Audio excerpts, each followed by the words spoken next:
Voilà, moi c'est M. Alassane Dembélé, communément appelé Alasco, président national du parti ANCD Mali. A comme alliance, N comme nationaliste, C comme convaincu, D pour le développement du Mali. Mes impressions, c'est que la charte date bientôt de 20 ans.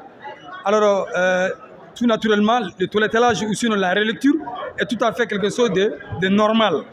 Alors, la vie des humains, c'est de façon progressive. Alors, hier et aujourd'hui sont différents. Donc, il faudrait comprendre que nous sommes des sujets aujourd'hui de la politique et la SOJ, comme son nom l'indique, la charte des partis politiques, vieillissent aussi. Il a besoin d'un sang nouveau et les politiques ont réfléchi à leur manière sur la volonté affichée du gouvernement de pouvoir en tout cas faire des réformes. Nous avons anticipé, entre nous, sur l'initiative de Mountegatal, il a pu rassembler les forces vives politiques autour d'un idéal et laissant pas en compte d'autres initiatives dans un forum pour le combiner ensemble afin de donner ce que nous avons assisté aujourd'hui. Il s'agit seulement de réfléchir et de faire des propositions de façon concertée ou de façon consensuelle et qui répondra peut-être à l'aspiration du gouvernement. Voilà. Est-ce que selon vous, cette charte comporte des manquements?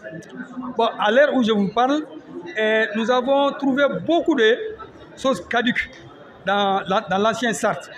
Nous avons jugé nécessaire peut-être de matérialiser la vision du gouvernement, de venir faire de toilettage, ou sinon une relecture intelligente, mais pas dans une vision expansionniste, pas dans une idée de vision. Nous dirons oui, là il faut dire oui, et nous dirons non aussi, là il faut dire non, et défendre la démocratie et le multipartisme. Dans aucun pays du monde, le pays qui se réclame la démocratie, je fais allusion à la France, je fais allusion aux États-Unis. Il n'y a pas seulement la gauche et la droite en France, ou les démocrates et les républicains aux États-Unis. Alors, quelque part, il y a des formations. Les gens n'ont pas compris. Dans aucun pays d'Afrique, on peut dire qu'il y a tel nombre de partis restreints. Donc, le nombre de partis au Mali, contrairement à beaucoup de gens qui le disent, le crème même de la démocratie, c'est la multitude de partis. Donc, il faut beaucoup de partis pour qu'on parle de multipartisme. D'où l'appellation de multipartisme. Donc, multitude de partis. Mais le problème se trouve à quel niveau? C'est qu'il y a des partis qui existent que par nom.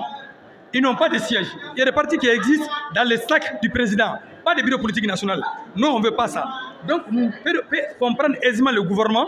Nous pouvons aisément comprendre ceux qui ont motivé cette initiative de réforme, si ça se faisait sur la base d'une transparence, d'une équité, et bien dans le souci de bien faire pour le triomphe de la démocratie, pour le triomphe du multipartisme. Mais si c'est fait dans le souci de réprimander les politiques, là je suis au regret, l'ANCD ne sera pas comptable de tout ce qui peut remettre en cause la démocratie et la forme du multipartisme au Mali. Il ne faut pas que les grandes formations qui sont les mieux nantis pensent que c'est une aubaine pour eux, pour rassembler certaines jeunes formations autour d'eux, puisque ils ont les moyens de leur politique, mais ils n'ont pas la base consistante des hommes et des femmes autour d'eux, et qu'ils pourront absorber les forces politiques pour leurs fins politiques. Non, mais il faut que la force doit rester à la règle du jeu, c'est-à-dire de faire des toilettages intelligentes, et donner à César ce qui appartient à César et retirer à César. Toute formation qui ne répond pas à certains critères, on peut les recommander et qu'on se retrouve dans un caniveau. Et que désormais, quand le parti se crée, que ça se fait de façon rigoureuse, avec des critères rigoureux, et pour dévaloriser l'éthique morale même de la politique en question. Alors, quelle serait la prochaine action après la restitution de la charte, selon vous? Bon, selon moi, le gouvernement ne va pas négliger cette vision. C'est à peu près 100 et quelques partis politiques qui ont apposé leur signature par rapport à une vision commune.